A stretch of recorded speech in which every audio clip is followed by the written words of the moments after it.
1953년 1월 22일 새벽 1시 30분쯤 부산 동대신동 구덕산 중턱 사격장 뒤 숲에서 불이 발견됐습니다. 순찰 중이던 삼림경비원은 손전등을 들고 그 불빛 쪽으로 급히 올라갔습니다. 가까이 가보니 소나무 가지 사이에 손발이 명주수건으로 묶인 남성이 불에 타 빈사 상태로 놓여 있었습니다. 경비원은 근처 군인들의 도움을 받아 피해자를 곧바로 부산시립병원으로 옮겼습니다. 응급치료를 했지만 피해자는 그날 오후 9시 53분 숨졌습니다.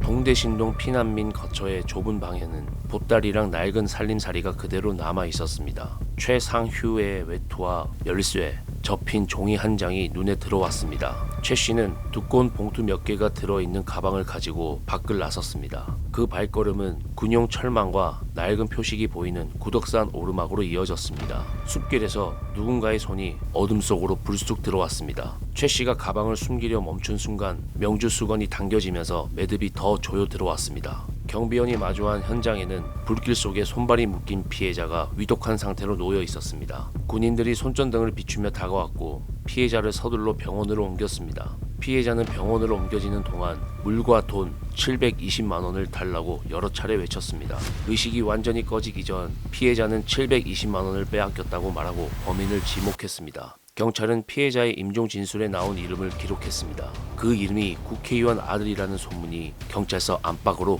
퍼졌습니다. 부산경찰은 용의자가 서울에 있는 것을 확인하고 1월 24일 비행기 편으로 수사진을 상경시켰습니다. 1월 25일 오후 3시 서울 청량리역 앞에서 김 씨를 체포했습니다. 조사실에서 김 씨는 최 씨와 아는 사이라는 점까지만 인정했습니다.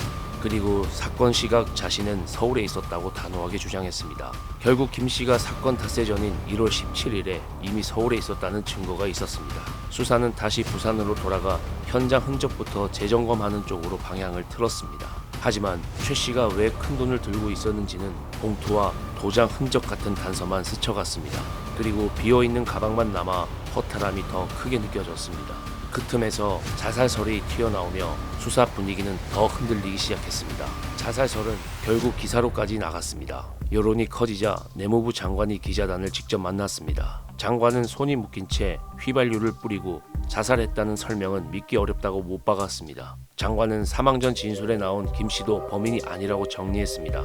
다만 그 알리바이가 어떤 증거로 입증됐는지는 남아있지 않습니다. 그 뒤 남은 건 돈 720만 원과 손발을 묶은 명주 수건이라는 단서뿐이었습니다. 구덕산 중턱, 그 자리는 불에 그을린 흔적만 남고 다시 조용해졌습니다. 현장은 남아있는데 사건을 밀어붙일 결정적 한 장이 비어버렸습니다. 신문은 장관 인터뷰를 끝으로 이 사건을 더 이상 다루지 않았습니다. 이후 수사가 어떻게 정리됐는지는 공개된 기사에서 더 이어지지 않았습니다.